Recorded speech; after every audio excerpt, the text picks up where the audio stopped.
उसने सिर्फ एक काली कमीज पहनी थी, लेकिन कुछ ही मिनटों में उसे महसूस हुआ कि वो कमीज उसे पहन रही है। पुराने शहर के एक कबाड़े के बाजार में एक ऐसी दुकान थी जो हर किसी को नहीं दिखाई देती थी। समीर अजीब और पुराने कपड़ों का शौकीन था।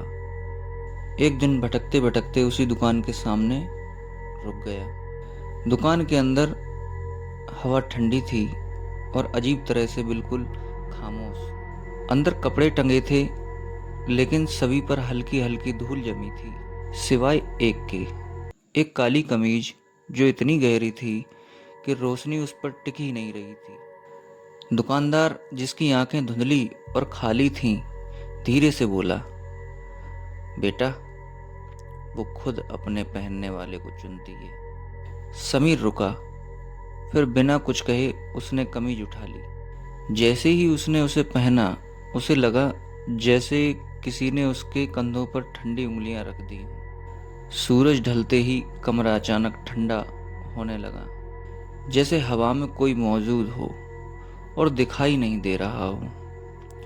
समीर ने शीशे में खुद को देखा तो उसके रोंगटे खड़े हो गए, क्योंकि इस बार उसकी परछाई उससे अलग होकर दीवार की ओर चल रही थी। और फिर कमीज का कपड़ा धीरे धीरे उसकी त्वचा में समाने लगा, जैसे वो कोई कपड़ा नहीं, एक जिंदा परछाई हो।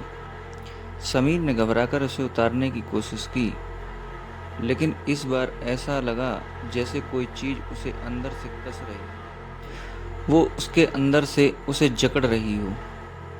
अचानक उसके घर का दृश्य बदलने लगा। दीवारें गायब होने लगीं और अगले ही पल समीर ने खुद को एक अजीब दुनिया में खड़ा पाया, जहां आसमान लाल था और जमीन पूरी तरह काली। लेकिन सबसे अजीब बात, वहां मौजूद हर इंसान कुछ ना कुछ अजीब हरकतें कर रहा था। कोई खाली हवा में हाथ बढ़ा रहा था, जैसे किसी को बचाने की कोशिश कर रहा हो।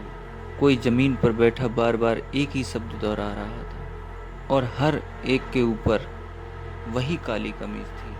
तभी एक बूढ़ा आदमी उसके पास आया। उसकी आंखें खाली और जली हुई लग रही थीं।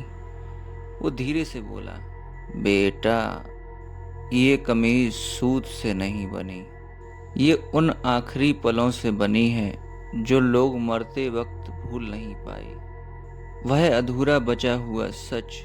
समीर कुछ बोल पाता उससे पहले वो फिर बोला, ये यादें दिखाती नहीं, बल्कि उन्हें दोबारा जीने पर मजबूर करती है, बार बार, जब तक इंसान में कुछ बचता ही नहीं। समीर ने घबराकर अपनी कमीज की तरफ देखा।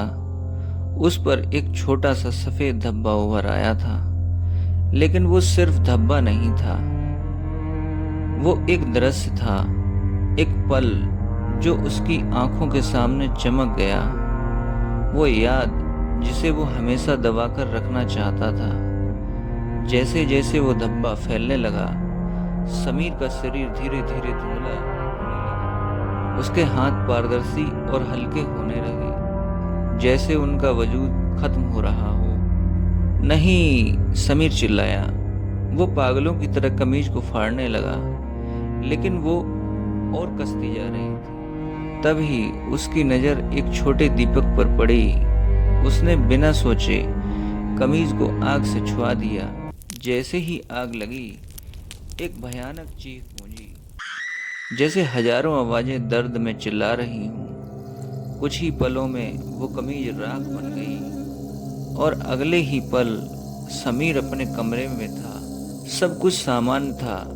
आज भी जब समीर अंधेरे में अकेला बैठता है, उसे अपनी पीठ पर कपड़े की हल्की सरसराहट महसूस होती है, जैसे कोई अदृश्य कमीज अब भी उसे पहनाई जा रही हो। लोग कहते हैं वो काली कमीज आज भी वहीं टंगी है, किसी नए इंसान और एक नई रूह का इंतजार करती हुई।